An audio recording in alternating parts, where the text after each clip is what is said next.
Sharon Navas of the Equity and Education Coalition in Washington State explains why per-pupil expenditure data will be an important tool for the advocacy community.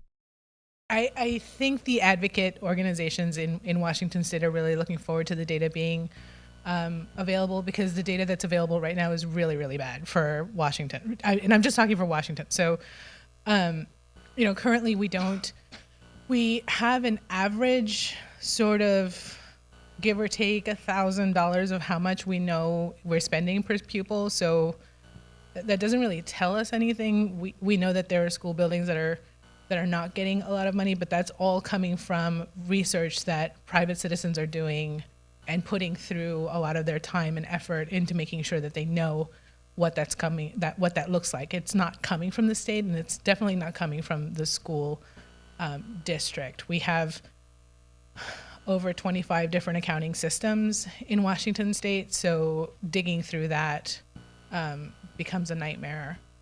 I know that the advocates that I work with and I'm closely collaborating with were really excited about ESSA coming out and the financial transparency that is mandated through the law, simply because it has become the one place in which we can have the equity conversation in which people don't immediately shut down and think that we're calling each individual person in the room a racist. So for us, it was easier to have a conversation about prioritizing monies going to school buildings, as opposed to having a incredibly uncomfortable, usually very personal conversation about race and inequity, about the system itself and about the institution itself, without having to go through the nasty stuff that comes up when people start talking about race. And it's a natural progression of discomfort and not wanting to talk about it. But we have one school district that serves 3,000 students. It has 186 languages served, and it doesn't get as much money as the school district in which Bill Gates lives. So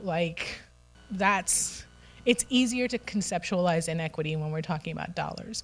So for us, it was really, really exciting to know that this was coming. I know that we've all been talking about how do we get together and ensure that we're having the same conversations. And I know that now that we have a new superintendent of public instruction, he's much more excited than I think the legislature is to really dig deep into what the inequity looks like on a dollar per dollar basis.